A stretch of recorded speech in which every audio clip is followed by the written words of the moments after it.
अनेक तरुण मुलांची वय उलटून गेली असली तरी लग्न होईनात। मुलींच्या अवास्तव अपेक्षांमुळे समाजात विचित्र स्थिती निर्माण झाली आहे। या मुली स्वप्नातील राजकुमार शोधण्यासाठी ऑनलाईन संकेतस्थळांवर नवरे शोधत बसतात।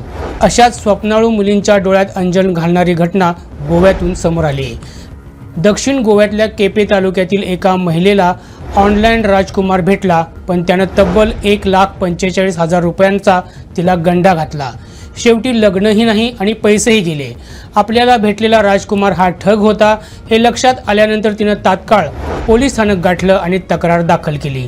आता केपे पोलीस त्या ऑनलाईन तोतया नवरदेवाचा शोध घेत आहेत। केपे पोलिसांनी दिलेल्या माहितीनुसार पीडित महिला जीवनसाथी शोधण्यासाठी ऑनलाईन संकेतस्थळांवर नवरदेवांचा शोध घेत होती। शादी.com या प्रसिद्ध संकेतस्थळावर तिला एक विदेशात राहणारा नवरदेव भेटला। त्यानं स्वतःचं नाव देवा अरुण असल्याचं सांगितलं। हळूहळू त्यांच्यात ऑनलाईन संपर्क सुरू झाला। ओळखीचं रूपांतर मैत्रीत झालं। त्या नवरदेवाने तिचा विश्वास संपादन केला। आता केलं तर तुझ्याशीच लग्न करेन असं त्याने तिला ठामपणे सांगितलं। इतके दिवस ऑनलाईन बोलणं झाल्यानंतर त्यांना भेटीची ओढ निर्माण झाली।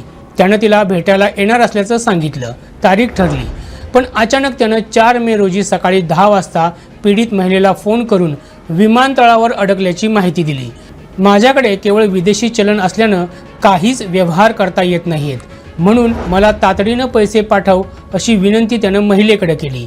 महिलेनं देखील कसलाच विचार न करता त्यानं दिलेल्या विविध बँक खात्यांमध्ये 1,45,600 रुपये जमा केले। पैसे हस्तांतरित झाल्यानंतर नवरदेवाचा फोन बंद झाला। महिलेनं अनेकदा संपर्क करण्याचा प्रयत्न केला, पण समोरून काहीच प्रतिसाद मिळाला नाही। त्यानंतर महिलेला जाग आली।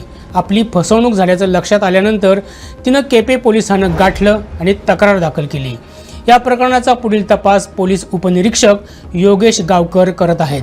दरम्यान नागरिकांनी सोशल मीडिया किंवा ऑनलाईन विवाह संकेतस्थळांवर झालेल्या ओळखीवर आंधळा विश्वास ठेवू नये। त्यांच्याशी आर्थिक व्यवहार करण्यापूर्वी संबंधित व्यक्तीची पडताळणी करावी असं आवाहन पोलिसांनी केले।